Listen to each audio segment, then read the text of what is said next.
कभी सोचा है कि कैसे एक छोटी सी बिक्री एक बिजनेस की पूरी फाइनेंशियल पिक्चर को पल भर में बदल सकती है? आज हम इसी जादू को समझने वाले हैं। देखेंगे कि कैसे डिजिटल अकाउंटिंग इन सूखे नंबरों में जान डालकर उन्हें एक दिलचस्प कहानी बना देती है। तो हमारा आज का सफर कैसा रहेगा? सबसे पहले हम देखेंगे पुराने और नए तरीकों की टक्कर। फिर समझेंगे कि कोई बिजनेस अपनी डिजिटल दुनिया की नींव कैसे रखता है, अपने सारे हिसाब किताब को कैसे ऑर्गेनाइज करता है और रोज की लेन देन को कैसे रिकॉर्ड किया जाता है। और आखिर में सबसे जरूरी बात, ये सारा डेटा कैसे स्मार्ट डिसीजंस में बदल जाता है। तो चलिए सबसे पहले ये समझते हैं कि आखिर ये बदलाव आया ही क्यों।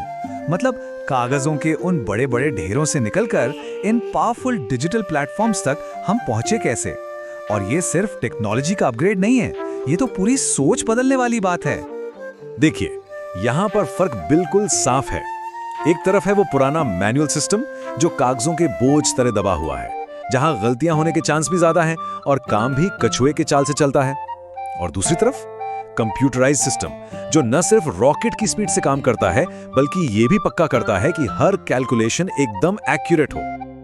अच्छा, तो इस डिजिटल दुनिया में पहला कदम क्या होता है? सबसे पहले चाहिए एक डिजिटल एड्रेस।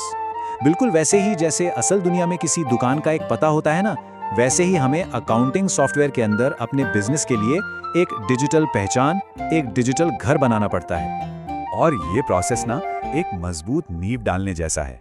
सॉफ्टवेयर खोलने से लेकर क्रिएट कंपनी पे क्लिक करना और बिजनेस की सारी जरूरी डिटेल्स भरना, हर स्टेप बस ये पक्का करता है कि आगे होने वाले सारे फाइनेंशियल ट्रांजैक्शंस के लिए एक सेफ और ऑर्गेनाइज्ड डिजिटल घर तैयार हो जाए।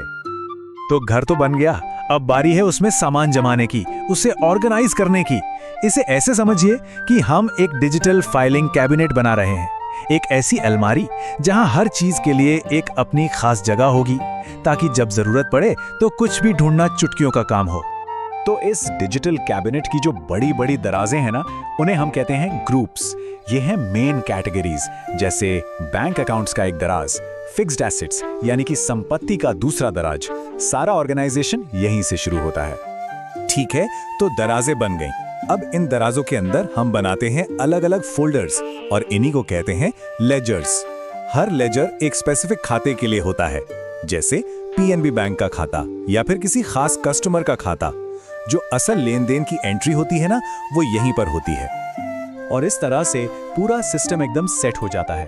हर फोल्डर यानी लेजर अपनी सही दराज यानी ग्रुप में चला जाता है। जैसे पीएनबी बैंक अकाउंट का लेजर जाएगा बैंक अकाउंट्स वाले ग्रुप में, बिल्डिंग का खाता जाएगा फिक्स्ड एसेट्स में। इससे एक ऐसा परफेक्ट सिस्टम बनता है जहां हर चीज अपनी सही जगह पर होती है, कोई कंफ्यूजन नहीं। तो हमारी डिजिटल फाइलिंग कैबिनेट अब पूरी तरह से तैयार है। अब वक्त है इसमें बिजनेस की रोज की कहानी भरने का। मतलब हर खरीद, हर बिक्री, हर वो लेन देन जो बिजनेस की धड़कन है।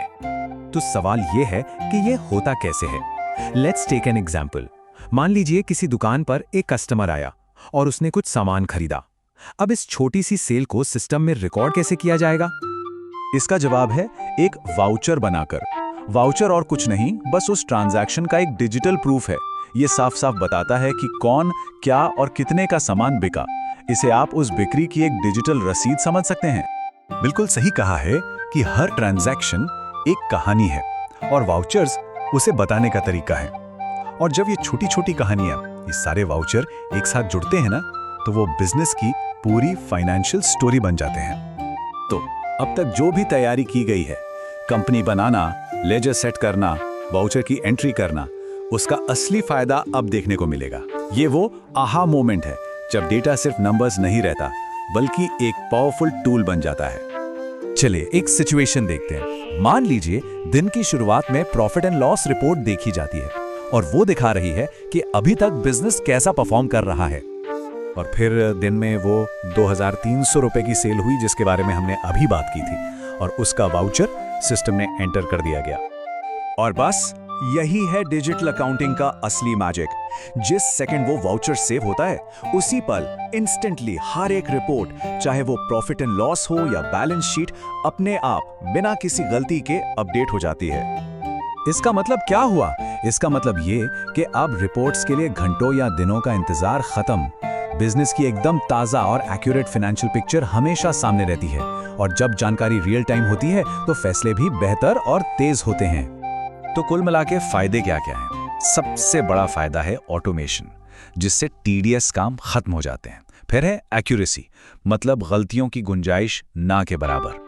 डेटा कहीं से भी एक्सेस किया जा सकता है, रिपोर्ट्स एक क्लिक पर तैयार। सिक्योरिटी टॉप नॉच होती है, और जैसे जैसे बिजनेस बढ़ता है ये सिस्टम भी उसके साथ साथ स्केल होता जाता है। ये सिर्फ हिसाब किताब नहीं, ये स्मार्ट बिजनेस मैनेजमेंट है। तो आखिर में एक सवाल सोचना बनता है, अगर किसी बिजनेस की फाइनेंशियल स्टोरी खुद ब खुद लिखी जाने लगे तो वो बिजनेस अपना समय और एनर्जी किन नए चैप्टर्स को लिखने में लगा सकता है? सोचने वाली बात है ना?